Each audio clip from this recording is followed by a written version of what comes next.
सर्वजीत परमार जी हरियाणा से। राधे राधे। जय महाकाल। महाराज जी आपको शिवरात्रि की हार्दिक शुभकामनाएं।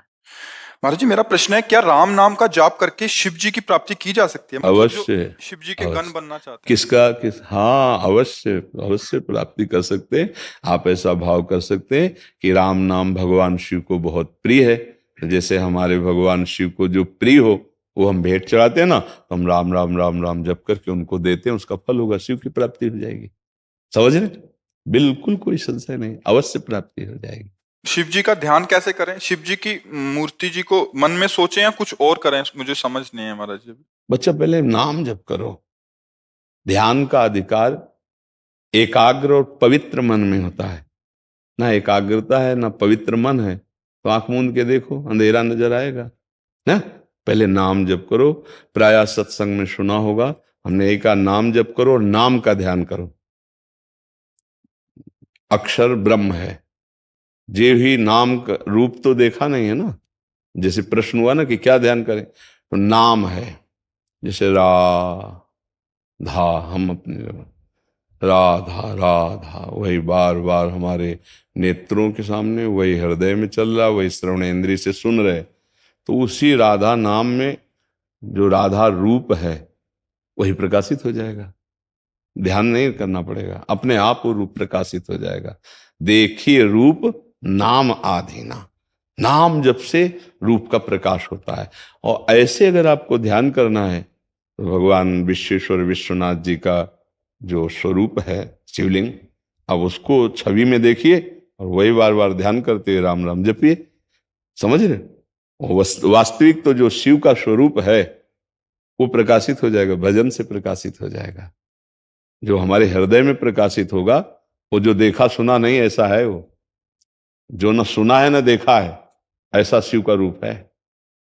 और वो भजन से ही आएगा।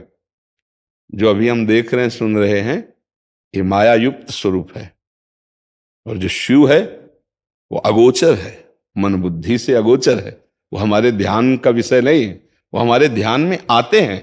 हमारी इंद्रियों की सामर्थ्य नहीं कि उनका हम ध्यान कर सके। वो मन बुद्धि के अगोचर है, क्योंकि ये प्राकृतिक यंत्र है। मन बुद्धि ये केवल प्रकृति की क्षमता है इसको देखने की, जितनी उतनी ही।